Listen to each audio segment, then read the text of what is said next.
GKFX Prime presents the Market Analysis Webinar.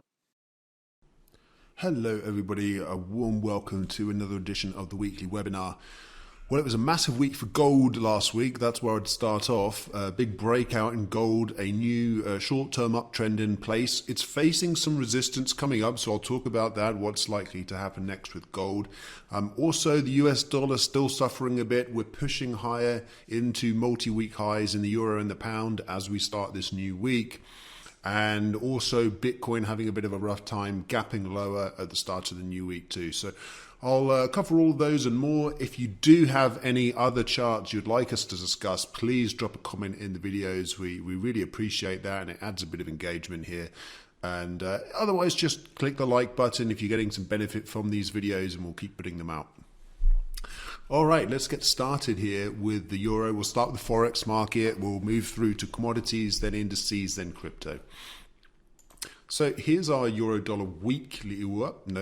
This is our weekly chart, and you can see we broke the downsloping trend line. We formed a big bullish engulfing candlestick, and I said at the time that it would be a little bit of a rush to be buying up at the highs, better to try and wait for some sort of retracement. And we've had the retracement for the first week. We came down to the line. We came down for a second week, and you can see it's a kind of doji type pattern, really sitting on this broken downtrend line. It's about a 50% pullback of the rally. And now we're pushing to the upside at the start of the new week. Could we keep going lower? Yes, we certainly could. And I would point to these, these kind of closing levels and lows through here, which you can see a little bit better on the daily price chart here. These lows through here, this was kind of the former trading range, which we broke out of once. It was a fake one, broke down through again. And now we're, obviously we're in the middle of the range again in essence, but we're thinking about this break of the long-term trend line for a push higher. So this, if we basically found support down here. This is the line that we mentioned a week before last, I believe. And if we do push lower again, yes, we could drop down to this level. And of course, we could always come all the way back down to the lows. That wouldn't be an altogether surprise. All the focus at the moment is on Russia and Ukraine. Generally, the US dollar is viewed as a haven currency. So if things started to look really bad, then you would imagine there'd be some move into the dollar, and so the euro would fall. And so that could be the reason for another leg lower. At the moment, it looks like the trend line's holding, and we're going to push higher. And so you can see that on the daily chart, we kind of double topped with these two spike highs. We've dropped back in this correction that we talked about. We've just made a higher low than this one, and at the moment we've formed a lower high, but we're trying to break above that high. And you can see that high is acting as resistance there on the daily chart. And if we're down to the 4-hour trading time frame, you can see here again is that correction lower, and you can see we've kind of snapped out of it a bit. Now we're turning sideways. This was the low from last week. We tried to break through it, only temporarily did, and shot back higher again. So we're still range trading, and we're basically looking for a break back over this resistance here, which comes in at pretty much 114 on the money, a little bit below 114, to kind of confirm that, okay, this correction is over after this double top here, and actually we're pushing higher again, and this trend line is going to hold. And here you can see this support in combination with this broken long-term trend line that I first showed you on the weekly chart. A breakthrough here throughout the bottom of this range, and that would be our confirmation that we're coming down to quite possibly that next level of support, or even the lows that I'd drawn on there. So not as categorical as it could be. I mean, the euro's been kind of range trading, trying to kind of bottom out for a while now, and it's still not clear if it can bottom out or if it's just pausing before another big drop lower. My sense for the time being, at least, is that it seems to be inclined towards the upside. But that's far from guaranteed, and so better to try and play the levels to really predict it here. But you want to see a break at this level, and then if you don't want to buy the highs, if you want to start buying dips, I would say once through this resistance, and likewise once we drop through the support out of this sideways range, that's when we can start feeling better about selling the rips. Let's move over to the British pound. Here's our weekly chart, and it's kind of familiar. We've had a higher low put in here, and but so far it's still lower highs. So kind of a again, it's a rebound off the 200-week moving average. It's pulled back from the 50-week. We're kind of trapped in that area. This wedge pattern or triangle, or however you want to describe it, has to break one way or the other. At the moment, we're trying to push up towards the top side. You could see we had two kind of uncertain weeks. Now we're trying to break through the top of it. So let's have a look at that on the daily chart. You can see that was the rally up. That was a pretty sharp pullback. We came back to those old resistance that acted as support. We've rallied up, but we've stalled since. We just haven't really been able to make much progress beyond 136.50, about thereabouts, has been capping the gains. And just at the moment, you can see how this same price level is really, we were actually sitting right at where the resistance was first defined. As we speak, this is the kind of important level, and then you can just this spike high, I'd say is less. Generally, these spikes are less significant, but that's kind of also, you can see where we've been pausing, is basically at that high. So a close above there. Well, we will have the 200-day moving average just above, but you can see that's part of kind of why we've been stalling in this area. We've basically been stalling ahead of the 200-day moving average and ahead of this downsloping resistance line, and I think it would be, after having paused for this long, it would be quite surprising just to pop higher and then run into this resistance and turn lower again. I mean, it's certainly feasible, but my sense is if we can actually break through this short-term area of resistance, then that's going to set us up for a possible breakout of these areas of resistance. And you can see it's basically three resistances all in one around 137, four if you count the round number of 137. And that's what could set us up for this big move up. So here's our 4-hour time frame, and you can see we're pretty much range bound. We're looking for a breakthrough resistance at the moment,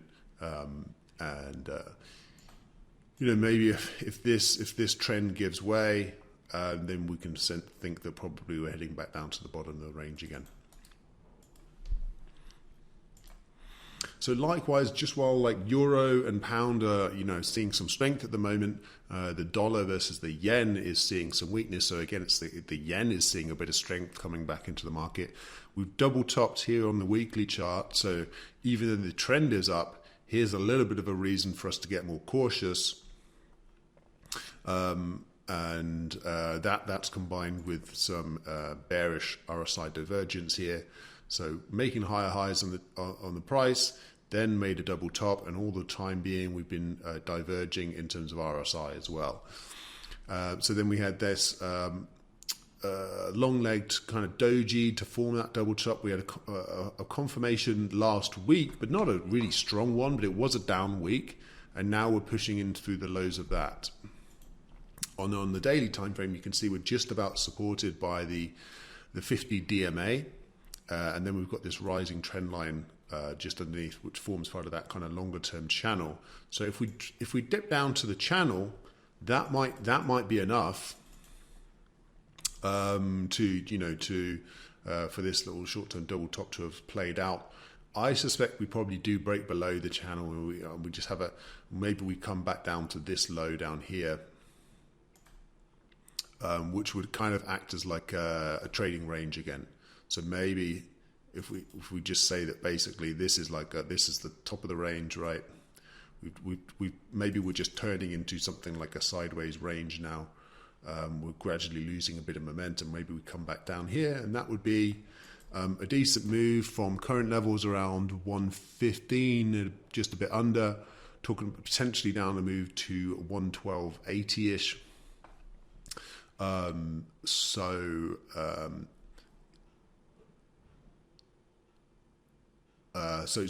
approximately 200 pips down to the bottom of the range were that to actually happen. And there's a few indications that it might, but again, dollar haven currency, a bit of a situation that could change any moment in Russia, and so in Ukraine rather, and so you could see why there might be a sudden return to the dollar.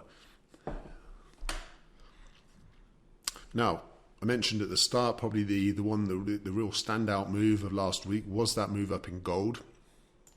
This is our weekly chart, and you can see that we'd been stalling around 1830 for a while, and finally we got that big breakout. You can see that these highs have been kind of capping the gains for a while. We've been making these kind of steadily higher lows, but all the gains were getting capped, and then finally we got a breakout over the last, the week before last.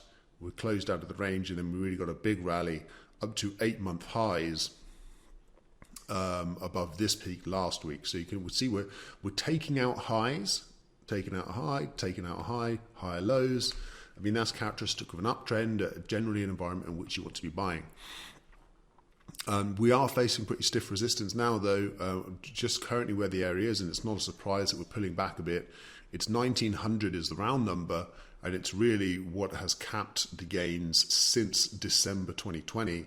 It was only just a few months before when we were at the record high for gold in I believe it was August of 2020. So we really need to take out this 1900 level. It wouldn't be surprised if we got a bit of a pullback first, but actually, if you're a bull, you want the pullback to buy in at better prices. So naturally, these prices that we've just broken from recently would be the resistance on any drop back in gold.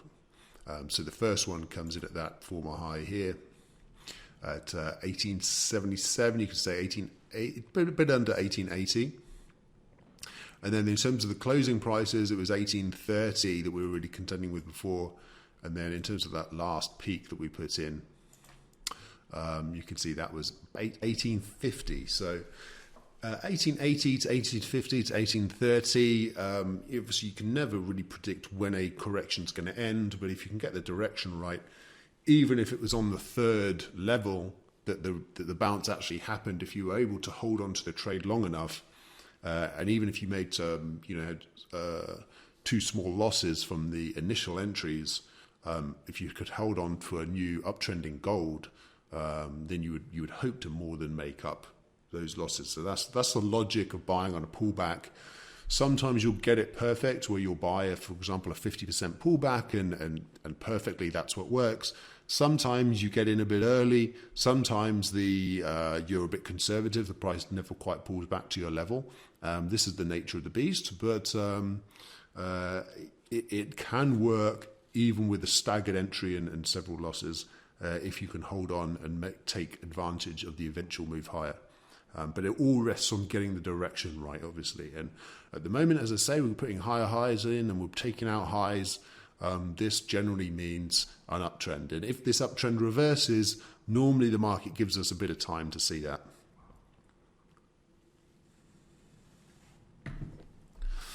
Right, let's switch gears to silver. And as you might imagine, has also been doing quite well. Not as well as gold. It's not such a kind of classic haven. So obviously, while all these Russian tensions have been taking place and super high inflation, can't ignore that. But while all that's been taking place,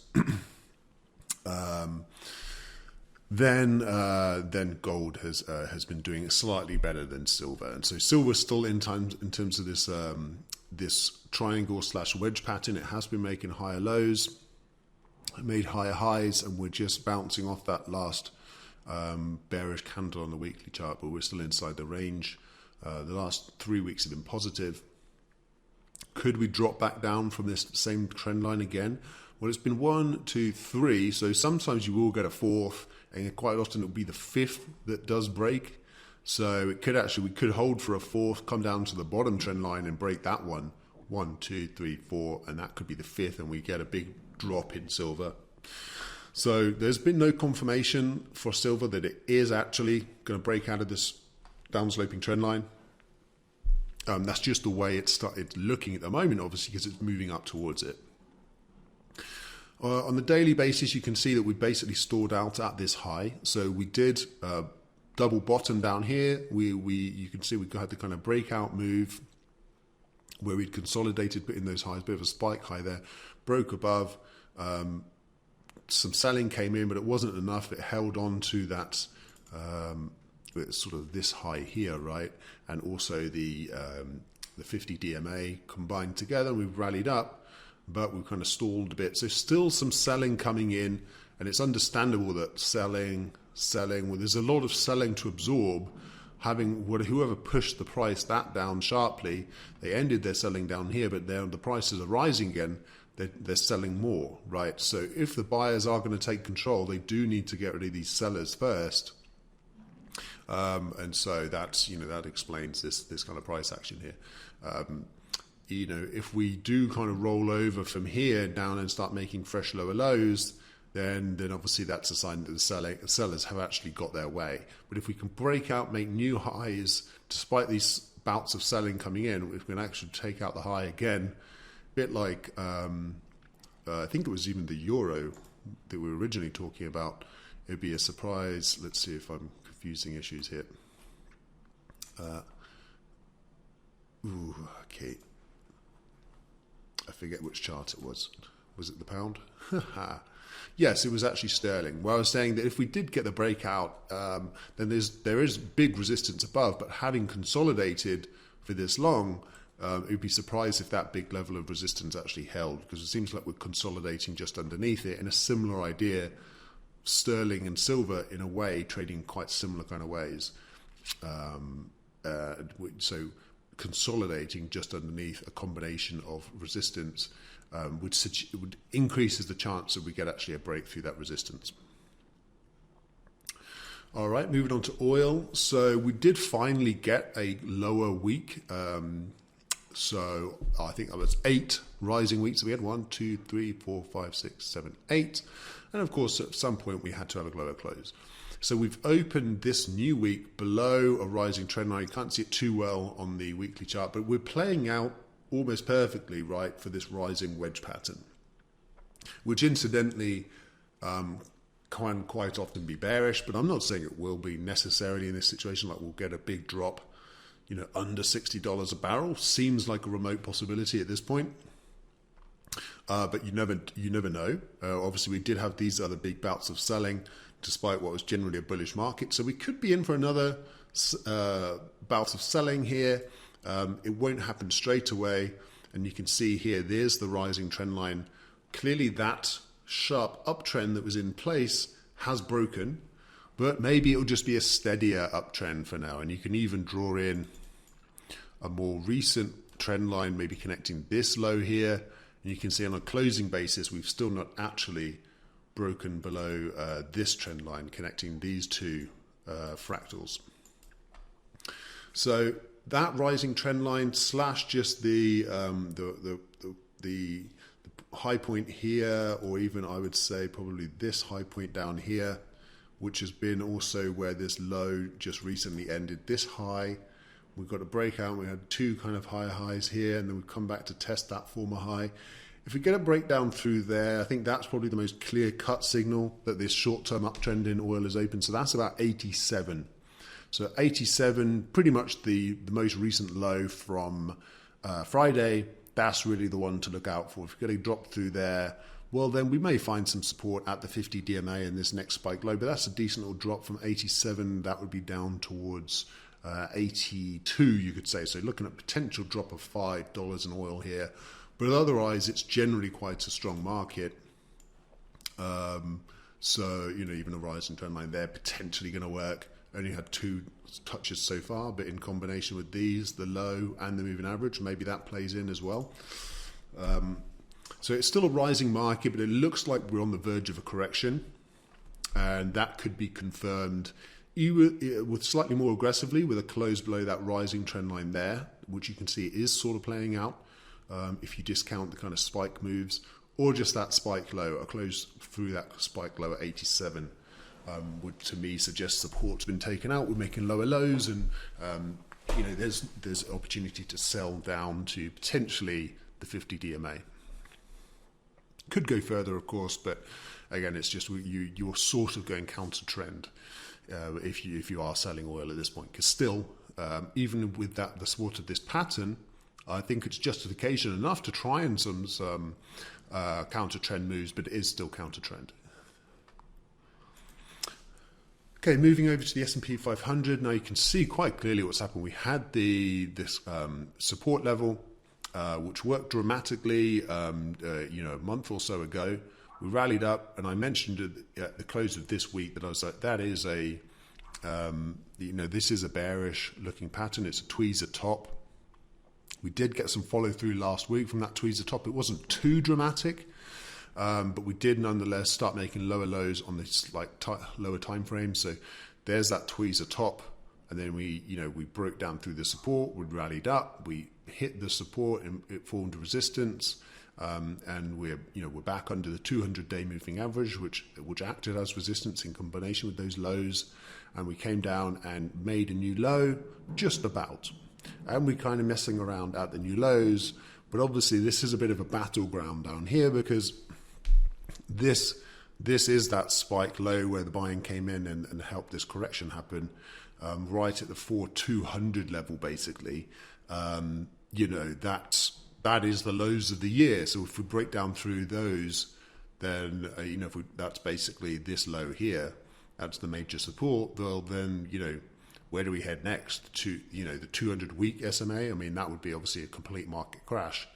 But a drop through this support would suggest lower prices. We're not there yet, but probably something down here.